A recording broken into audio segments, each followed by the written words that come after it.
istilah Islam Nusantara itu menurut saya itu agak sedikit paradok, agak sedikit bertentangan. Seolah-olah Islam itu kedaerahan, Nah, ya. bisa menghapus nilai Islam yang rahmatal alamin.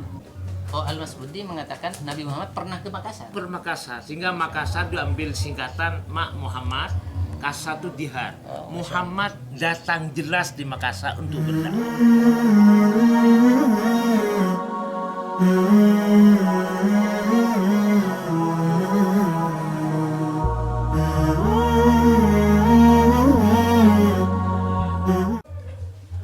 Perbincangan mengenai Islam dan kebangsaan ini memang sangat menarik sekali. Karena apa? Karena Indonesia ini sebelum Islam itu besar, itu memang terkenal sebagai wilayah Hindu dan Buddha. Wilayah Hindu dan Buddha. Namun Profesor Dr. Hamka, seorang sejarawan Muslim terkemuka abad 19, itu sangat yakin bahwa sebelum Hindu dan sebelum Buddha, Indonesia itu adalah agama tauhid, yaitu sisa-sisa dari agama Hanif Ibrahim. Agama Hanif Ibrahim. Memang Islam secara organis, secara kelembagaan belum dikenal, tapi nilai-nilai tauhidi itu sudah tertancap subur di wilayah-wilayah Nusantara ini. Dari mana Buya Hamka ini memastikan, yaitu dari sejarah Kian Santang di Jawa Barat. Yang kedua, sejarah Ratu Sima di daerah Kediri. Di Kediri itu ada seorang ratu namanya Ratu Sima yang dikenal sangat adil sekali, menerapkan sistem syariah, yaitu pencuri itu dihad. Dihad. Hukum Islam gitu. Nah, akhirnya Sima itu berhasil membangun apa yang namanya Softif, negara rakyat tanpa negara. Softif itu rakyat tanpa negara. Kenapa? Karena muamalah atau hubungan sosial pada waktu itu tidak berdasarkan konflik, tapi berdasarkan nilai-nilai keadilan, sehingga tidak ada pencuri, sehingga tidak perlu polisi, gitu ya. Tidak aman, tidak perlu batas-batas kerajaan, karena masing-masing tidak ada nilai ekspansi menjajah.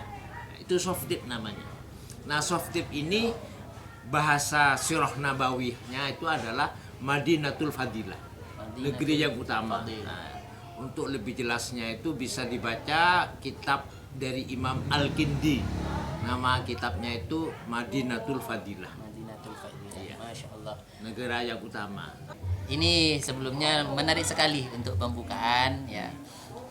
Kita sowan ke beliau, kita perkenalkan beliau ini Kiai Bahar Mutakir, Masya Allah. Beliau pengasuh Pondok Pesantren Syarif Hidayatullah dan beliau Nahdiyin Tulen. Nah, sekarang kita akan ngaji banyak tentang kebangsaan kepada beliau, tentang sejarah bagaimana sebenarnya. Kok di akhir-akhir ini kita sering dipertentangkan antara agama dan bangsa, antara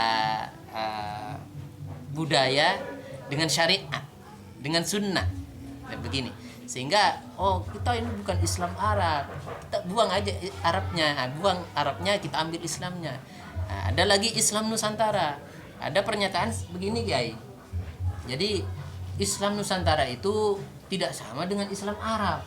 Yang lebih menyedihkan lagi, Kiai, ada seorang tokoh mengatakan bahwa di Islam Arab itu Islam abal-abal. Gimana intinya? Tidak murni, tidak asli.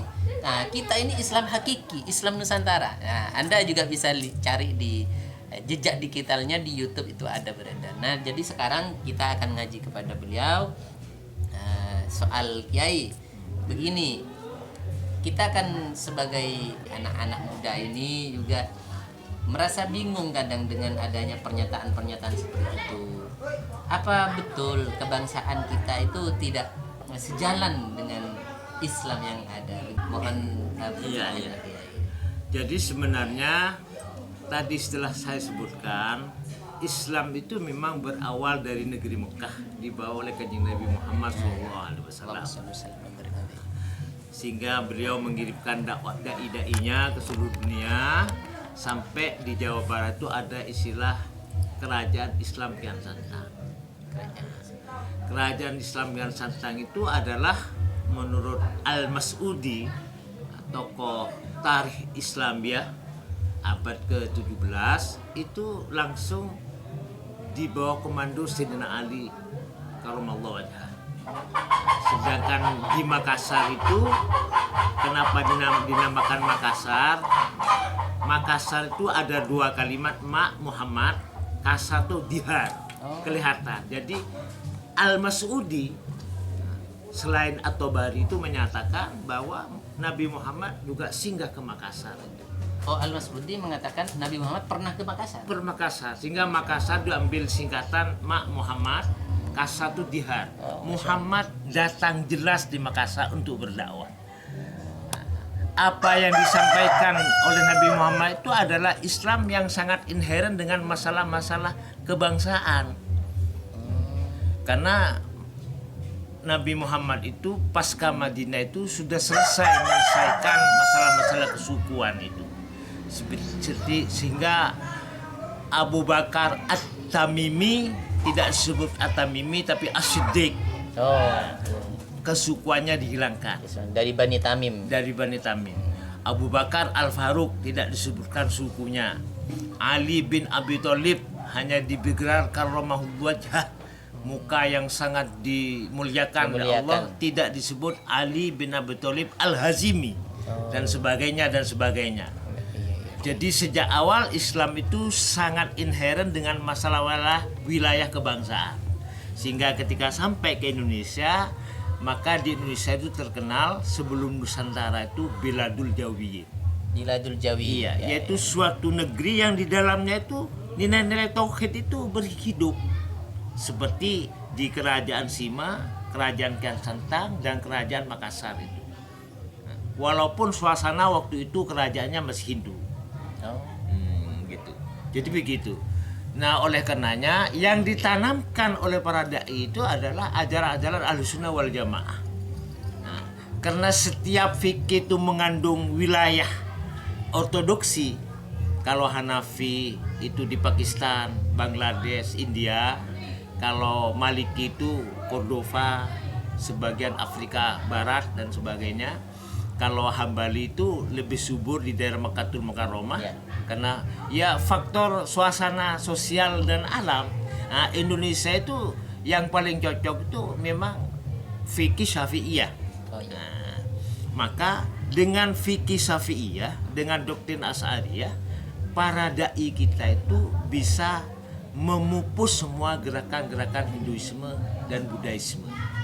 Begitu, Kiai. Sampai Indonesia merdeka. Sampai Indonesia merdeka. Jadi dari sahabat saja yang berjasa besar kepada Islam seperti Abu Bakar, Umar, Utsman, beliau dihilangkan kebangsaannya. Dihilangkan kebangsaan. Artinya nama-nama kesukuannya dihilangkan. Nah, sekarang malah buat nama kesukuan sendiri untuk Islam Nusantara. Nah, itulah sebabnya itu istilah Islam Nusantara itu menurut saya itu agak sedikit paradok, agak sedikit bertentangan.